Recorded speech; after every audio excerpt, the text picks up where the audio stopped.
नमस्कार, एक बार फिर आप सभी का द वायर बुलेटिन में स्वागत है। मैं हूं ऋतु तोमर और आइए सबसे पहले नजर डाल लेते हैं आज की सुर्खियों पर। सुप्रीम कोर्ट ने प्रवासियों के लिए दायर याचिका को खारिज किया, कहा हम उन्हें पैदल चलने से नहीं रोक सकते। देश भर में कोरोना वायरस से 2649 लोगों की मौत, दुनिया भर में 3 लाख से ज्यादा लोगों की जानें गई। कृषि क्षेत्र की मजबूती के लिए 1 लाख करोड़ रुपए के फंड का ऐलान।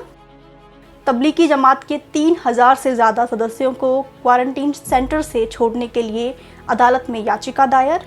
और गुजरात के मंत्री चुडासमा का चुनाव रद्द करने के आदेश पर सुप्रीम कोर्ट ने रोक लगाई। और अब खबरें विस्तार से। सुप्रीम कोर्ट ने प्रवासी मजदूरों के लिए दायर की गई याचिका को खारिज कर दिया गया है। इस याचिका में मांग की गई थी कि जितने भी देश के जिला मजिस्ट्रेट हैं उन्हें निर्देश दिए जाएं कि वो पैदल जा रहे लोगों की पहचान कर उन्हें सुरक्षित तरीके से उनके घर पहुंचाने में मदद करें।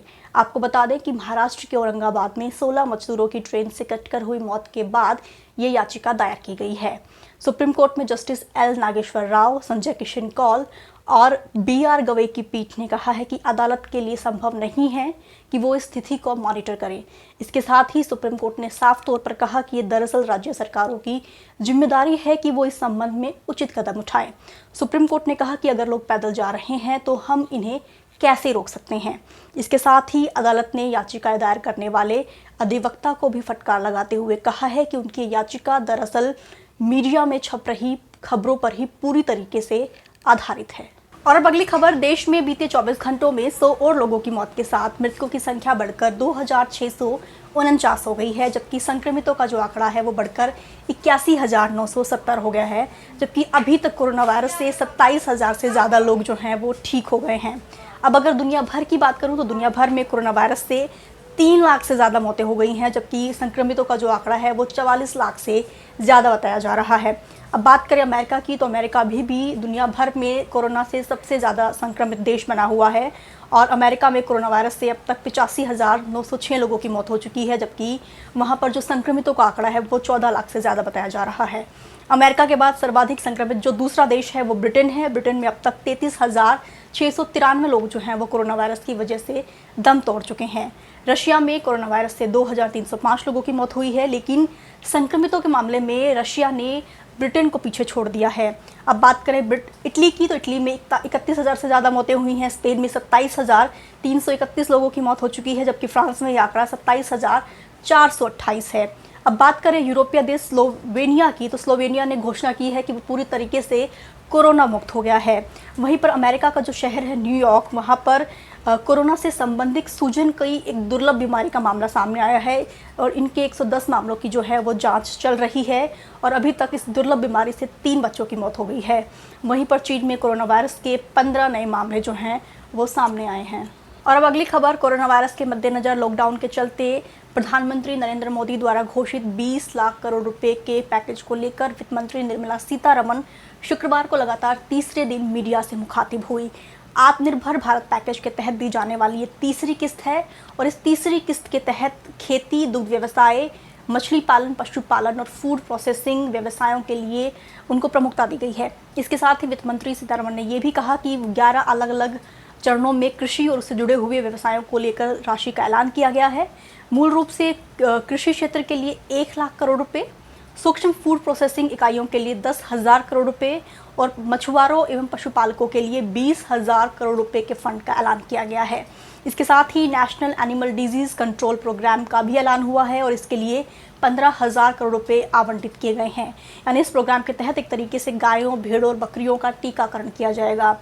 वहीं पर सरकार ने जो है एक तरीके से हर्बल खेती को बढ़ावा देने के लिए 4,000 करोड़ रुपए का ऐलान किया है। मधुमक्खी पालन व्यवसाय के लिए 500 करोड़ रुपए आवंटित किए गए हैं।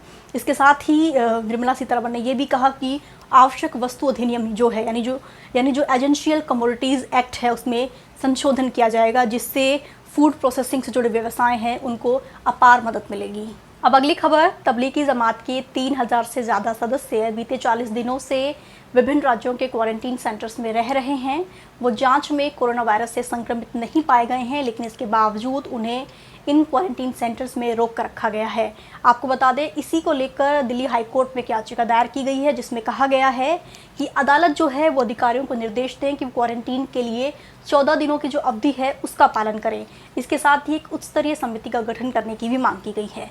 सामाजिक कार्यकर्ता सबीहा कादरी ने दरअसल इस याचिका में कहा गया है कि कई लोगों को अवैध तरीके से इन क्वारंटीन सेंटर्स में रखा गया है और इन क्वारंटीन सेंटर्स में रखे गए तबलीगी जमात के कई लोगों ने जो है एक तरीके से अधिकारियों से बात की है, शिकायत की है, लेकिन इनकी शिकायतों पर किसी तरीके से विचार नहीं किया गया। याचिका में कहा गया है कि क्वारंटीन के नाम पर लगातार तबलीगी जमात के सदस्यों को रोक कर रखा गया है और एक लंबे समय से उन्हें इन क्वारंटीन सेंटर्स में रखा गया है, जो पूरी तरीके से केंद्र के जो दिशा निर्देश है उनका उल्लंघन है, क्योंकि क्वारंटीन के लिए सरकार ने 14 दिनों की अवधि तय की है, लेकिन इन तबलीगी जमात के सदस्यों को लगभग 40 दिनों तक जो है इन क्वारंटीन सेंटर्स में रोक कर रखा गया है। इसके साथ ही याचिका में मांग की गई है कि तबलीगी जमात के 2 सदस्यों की क्वारंटीन सेंटर्स में मौत हो गई थी, जिसे लेकर मांग की गई है कि एक उच्च स्तरीय समिति का गठन किया जाए और इसकी जांच की जाए। और अब बुलेटिन की आखिरी खबर, सुप्रीम कोर्ट ने गुजरात के कानून मंत्री भूपेंद्र सिंह चुड़ासमा का निर्वाचन रद्द करने के गुजरात हाई कोर्ट के फैसले पर रोक लगा दी है। जस्टिस मोहन एम शांतनागोदार और आर सुभाष रेड्डी की पीठ ने चुड़ासमा की अपील पर सुनवाई करते हुए हाई कोर्ट के 12 मई के फैसले पर रोक लगा दी। इसके साथ ही सुप्रीम कोर्ट ने चुड़ासमा के प्रतिद्वंदी रहे कांग्रेस के अश्विन राठौर व अन्य को इस अपील पर नोटिस भी जारी किया है। आपको बता दें कि गुजरात हाई कोर्ट ने अश्विन राठौर की याचिका पर सुनवाई करते हुए 12 मई को चुड़ासमा का जो निर्वाचन था उसे रद्द कर दिया था। कदाचार के आधार पर चुड़ासमा का निर्वाचन रद्द किया गया था। इसके साथ ही हाई कोर्ट ने तब कहा था कि चुनाव आयोग ने दरअसल मतगणना के दौरान डाक से मिले जो 429 वोट थे उन्हें गलत तरीके से अस्वीकार किया था। इस वजह से चुड़ासमा का जो निर्वाचन है वो रद्द किया जाता है। आज बुलेटिन में सिर्फ इतना ही। देश दुनिया की तमाम खबरों के लिए आप द वायर की हिंदी, अंग्रेजी, उर्दू और मराठी वेबसाइट से जुड़े रहें। तब तक के लिए शुक्रिया, नमस्कार। द वायर के और वीडियोस देखने के लिए सब्सक्राइब करें और बेल आइकन पर क्लिक करें। स्वतंत्र पत्रकारिता की आर्थिक मदद करने के लिए डिस्क्रिप्शन में दिए गए लिंक पर जाएं और अपनी राशि चुनें।